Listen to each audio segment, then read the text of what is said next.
Hindi paper 2 paper 2020 है। इसमें हमने 80 क्वेश्चन कर लिए। क्वेश्चन नंबर 81, प्रकाशन वर्ष के अनुसार निम्नलिखित उपन्यासों का सही अनुक्रम क्या है? पहला, वामा शिक्षक, निस्सहाय हिंदू, भाग्यवती, देवरानी जेठानी की कहानी। अब इसका सही आंसर है ए 4132, यानी कि देवरानी जेठानी की, सबसे पहले देवरानी जेठानी की कहानी 1870 में गौरी दत्त का उपन्यास है। वामा शिक्षक 1872, ये ईश्वर प्रसाद व कल्याण राय का उपन्यास है। भाग्यवती 1877 श्रद्धाराम फिलौरी का है। निस्सहाय हिंदू 1890, ये राधा कृष्ण दास का है। ठीक है। क्वेश्चन नंबर 82, वस्तु विकास की दृष्टि से अंधा युग के अंकों का सही क्रम क्या है? अब वस्तु विकास की दृष्टि से सही क्रम क्या होगा? पहला, कौरव नगरी, अश्वत्थामा का अर्ध सत्य, पशु का उदय, गांधारी का शाप, विजय एक क्रमिक आत्महत्या। तो गांधारी का शाप जो है वो 4th नंबर पे। ठीक है। तो इसका सही अनुक्रम है जो सी 13245, यानी कि सबसे पहले के अंदर कौरव नगरी के बारे में बताया गया अंधा युग में। अगर हमने इस सीक्वेंस में पढ़ा है तो याद होना चाहिए। सबसे पहले कौरव नगरी आती है, फिर सेकंड नंबर पे पशु का उदय होता है, थर्ड अश्वत्थामा का अर्ध सत्य जिसमें पंख, पहिए और पट्टियां आता है, चौथे में गांधारी का शाप आता है, और 5वें में क्या आता है? विजय एक क्रमिक आत्महत्या जिसमें प्रभु की मृत्यु होती है अंत में गांधारी के शाप के पश्चात। ठीक है। तो ये इसका सही अनुक्रम है। क्वेश्चन नंबर 83, जन्म काल के अनुसार निम्नलिखित निबंधकारों का सही क्रम क्या है? राम वृक्ष वेनीपुरी, सेकंड नलिन विलोचन शर्मा, रामविलास शर्मा, नंद दुलारे वाजपेयी। तो जन्म काल के अनुसार निबंधकारों का सही क्रम है ए 1432, यानी कि राम वृक्ष वेनीपुरी सबसे पहले हैं, जन्म 1899, नंद दुलारे वाजपेयी आते हैं इनके बाद, जन्म 1906, फिर आते हैं रामविलास शर्मा, जन्म 1912, फिर नलिन विलोचन शर्मा, जन्म 1916 1916। क्वेश्चन नंबर 84, नाम वर्ष इनकी निम्नलिखित कृतियों को प्रकाशन वर्ष की दृष्टि से सही अनुक्रम में व्यवस्थित कीजिए। पहले दे रखा है हिंदी के विकास में अपभ्रंश का योग, कविता के नए प्रतिमान, थर्ड छायावाद, दूसरी परंपरा की खोज। सही आंसर है डी 3412, यानी कि सबसे पहले हिंदी के विकास में अपभ्रंश का योग 1952, फिर छायावाद आता है 1955, फिर कविता के नए प्रतिमान आते हैं 1968, और दूसरी परंपरा की खोज 1982। क्वेश्चन नंबर 85, प्रकाशन वर्ष के अनुसार निम्नलिखित कहानी संग्रहों का सही क्रम बताइए। वाच्चू, राजा निर्बंसिया, एक और जिंदगी, यही सच है। तो उसका सही आंसर है ए 2341, यानी कि सबसे पहले है राजा निर्बंसिया 1957 में कमलेश्वर की कहानी है, फिर आती एक और जिंदगी 1961 ईस्वी, ये मोहन राकेश की कहानी है, फिर आती यही सच है 1966, ये मन्नू भंडारी की कहानी है, फिर आती है वांगचू 1978, भीष्म साहनी की कहानी है। क्वेश्चन नंबर 86, नीचे दो कथन दिए गए हैं। कथन 1 है साहित्य में लोक ही प्रमाण है, और कथन 2 है लोक साहित्य की गुणवत्ता प्रमाणित करने के लिए शास्त्रीय प्रतिमानों की आवश्यकता होती है।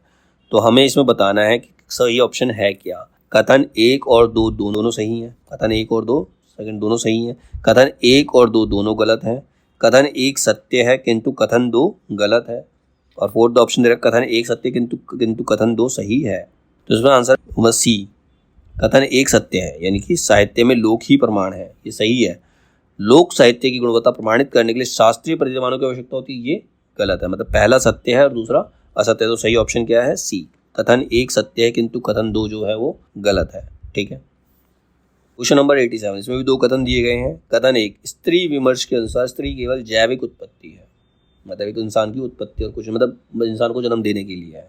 ठीक है। कथन 2, पितृसत्तात्मक व्यवस्था स्त्री के व्यक्तित्व और विचारों का नियमन नहीं कर सकती। तो ये दूसरा कथन है। उससे सही आंसर क्या है? दोनों ही गलत है ये। ठीक है।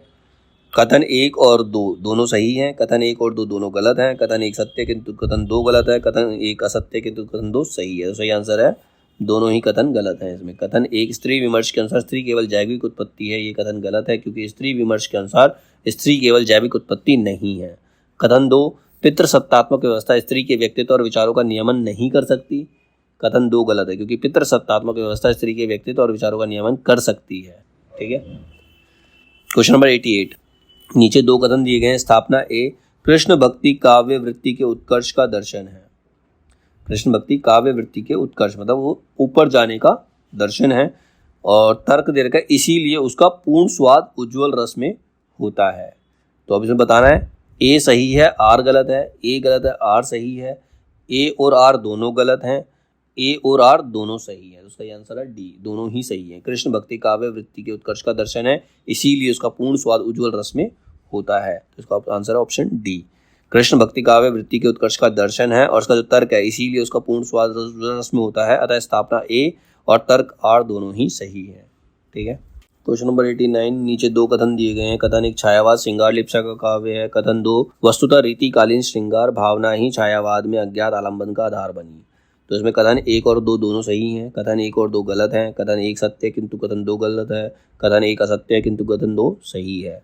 तो छायावाद श्रृंगार लिप्सा का काव्य है, कथन एक गलत है, क्योंकि छायावाद मानव अथवा प्रकृति के सूक्ष्म किंतु व्यक्त सौंदर्य के आध्यात्मिक छाया का भान कराता है। कथन दो वस्तुतः रीतिकालीन श्रृंगार भावना ही छायावाद के अज्ञात आलम्बन का आधार बनी, कथन दो भी गलत है, तो उसका सही आंसर है बी, कथन एक और दो दोनों गलत है। क्वेश्चन नंबर 90, नीचे दो कथन दिए गए हैं। स्थापना ए काव्य का आलम्बन विशिष्ट व्यक्ति नहीं सामान्य जन ही हो सकता है, और उसका तर्क है क्योंकि काव्य का केंद्रीय विषय मनुष्य है। तो इसमें ए सही आर गलत, ए गलत आर सही, ए और आर दोनों सही, ए और आर दोनों गलत, तो इसका सही आंसर है बी, ए गलत है और आर सही है। स्थापना ए काव्य का आलम्बन विशिष्ट व्यक्ति नहीं सामान्य जन ही हो सकता है, कथन गलत है, क्योंकि काव्य का आलम्बन विशिष्ट व्यक्ति और सामान्य जन दोनों ही हो सकते हैं। इसका तर्क देगा क्योंकि काव्य का केंद्रीय विषय मनुष्य है, ये तर्क सही है। तो वो मनुष्य तो विशिष्ट भी हो सकता है, सामान्य भी हो सकता है। ठीक है। अब ये तो हो गए क्वेश्चन 90 क्वेश्चन हो गए। अब इसमें बाकी क्वेश्चन जो है वो पैराग्राफ से दे रखे हैं। क्वेश्चन 91 से 95 तक है। सबसे पहले इसके अंदर पैराग्राफ दिया है। काव्य का अभ्यंतर स्वरूप या आत्मा भाव या रस है, अलंकार उसके बाह्य स्वरूप है, दोनों में कल्पना का काम पड़ता है, दोनों में कल्पना की जाती है। जिस प्रकार विभाव अनुभाव में हम सबका प्रयोग पा, उसी प्रकार रूपक उत्प्रेक्षा आदि अलंकारों में भी, जबकि रस ही काव्य में प्रधान वस्तु है। काव्य के अंदर प्रधान वस्तु क्या है? रस है। तब उनके संयोजकों में जो कल्पना का प्रयोग होता है वही आवश्यक और प्रधान ठहरा। रस का आधार खड़ा करने वाला जो विभान व्यापार है, कल्पना का प्रधान कार्यक्षेत्र वही है। मतलब रस मतलब आनंद किससे आता है? कल्पना से ही आता है। रियलिटी में इतना आनंद नहीं होता, पर वहाँ उसे अनुभूति और एकात्मता वृत्ति के आदेश पर कार्य करना पड़ता है। उसे ऐसे स्वरूप खड़े करने पड़ते हैं जिनके द्वारा रति, दास, शोक, क्रोध, घृणा आदि स्वयं अनुभव करने के कारण कवि जानता है कि श्रोता भी अनुभव करेंगे। मतलब इन सारे भावों का को खुद महसूस कर सके, तभी तो श्रोता भी, जो सुनने वाला तभी तो महसूस करेगा। अपनी अनुभूति की व्यापकता के कारण मनुष्य मात्र की अनुभूति को तथा उसके विषयों को हृदय में रखने वाले ऐसे स्वरूपों को हम मन में ला सकते। अब इसकी क्वेश्चन दे रखी है, तो पैराग्राफ था। अब क्वेश्चन दे रखे हैं। पहला है उक्त अवतरण में स्थापित किया गया है कि क्या क्या क्या है? कल्पना के बगैर साधारणीकरण संभव नहीं है। विभावन व्यापार के बगैर ही साधारणीकरण संभव है। विभावन व्यापार आलंबन और आश्रय के बीच होता है। विभावन व्यापार के बगैर भी रसानुभूति हो सकती है। तो उसमें सब क्या था? कल्पना था ना। उसका सही आंसर है ए, कल्पना के बगैर साधारणीकरण संभव नहीं है। कल्पना के बगैर हम किसी भी चीज को सिंपल नहीं कर सकते, तो सही आंसर है ए। उक्त अवतरण में स्थापित किया गया है कि कल्पना के बगैर साधारणीकरण संभव नहीं है। क्वेश्चन नंबर 92, उक्त अवतरण से ध्वनित होता है। क्या ध्वनित होता है? लेखक अनुभववादी है, लेखक अलंकारवादी है, लेखक रसवादी है, लेखक कलावादी है। लेखक रसवादी है क्योंकि वो रस लाने के लिए कल्पना का प्रयोग कर रहा है, तो उसका सही आंसर है सी। उक्त अवतरण से ध्वनित होता है कि लेखक रसवादी है, क्योंकि गद्यांश में बताया गया है कि काव्य का अभ्यंतर स्वरूप या आत्मा भाव या रस है। रस ही काव्य की प्रधान वस्तु है, तब उसके संयोजकों में जो कल्पना का प्रयोग होता है वही आवश्यक और प्रधान। ठीक है। क्वेश्चन नंबर 93, उक्त अवतरण के मुख्य रूप से विभावन व्यापार के महत्व की प्रतिष्ठा की गई है, कल्पना के महत्व की प्रतिष्ठा की गई है, अनुभूति की व्यापकता की प्रतिष्ठा की गई है, अलंकार की सीमाएं निर्धारित की गई हैं। तो सही आंसर है कल्पना के महत्व की प्रतिष्ठित की गई है। ठीक है। उक्त अवतरण में मुख्य रूप से कल्पना के महत्व की को प्रतिष्ठित किया गया है, क्योंकि बताया गया है कि रस ही काव्य में प्रधान वस्तु है, तब उसके संयोजकों में जो कल्पना का प्रयोग होता है वही आवश्यक और प्रधान होता है। रस का आधार खड़ा करने वाला जो विभाजन व्यापार है, कल्पना का प्रधान कार्य वही है। क्वेश्चन नंबर 94, उसे ऐसे स्वरूप खड़े करने पड़ते जिनके द्वारा रति, हास, शोक, क्रोध, घृणा आदि स्वयं अनुभव करने के कारण कवि जानता है कि श्रोता भी अनुभव करेंगे। इस वाक्य में प्रकारांतर के स्थायी भावों की व्याख्या की गई है। प्रकारांतर में साधारणीकरण का महत्व रेखांकित किया गया है। प्रकारांतर में कवि कर्म की दुरूहता बताई गई है और प्रकारांतर में श्रोता के दायित्व की ओर संकेत किया गया है। इसका सही आंसर है बी।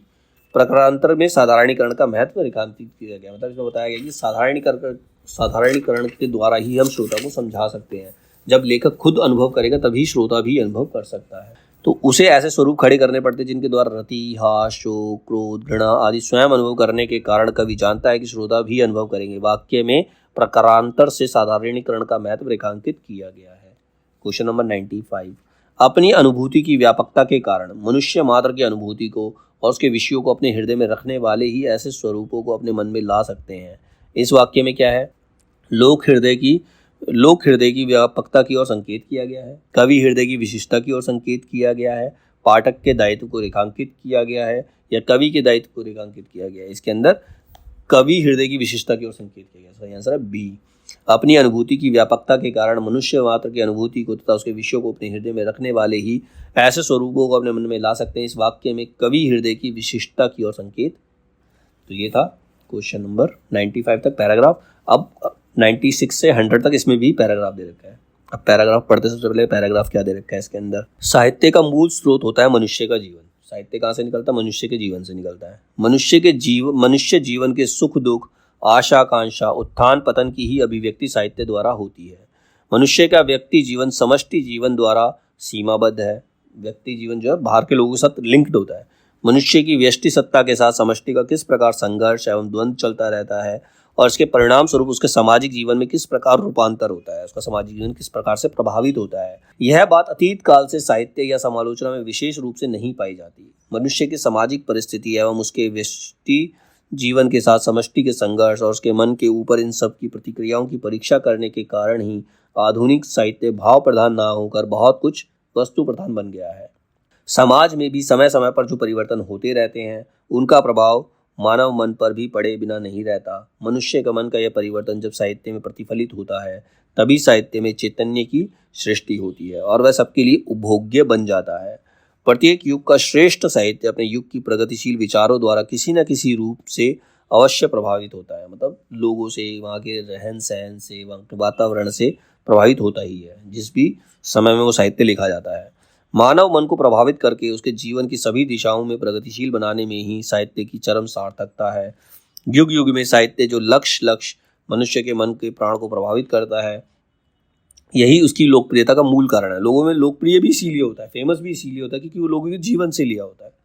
साहित्य की श्रेष्ठता का, उसके मूल्य एवं महत्व का एक ही मानदंड हो सकता है और वह मानदंड यही है कि जातीय जीवन के साथ अखिल शक्ति की प्राणधारा के साथ उसका निविड़ संयोग है, या मतलब जो भी समाज में चल रहा है उसके साथ उसका जोड़ है या नहीं, उसी पे डिपेंड करता है।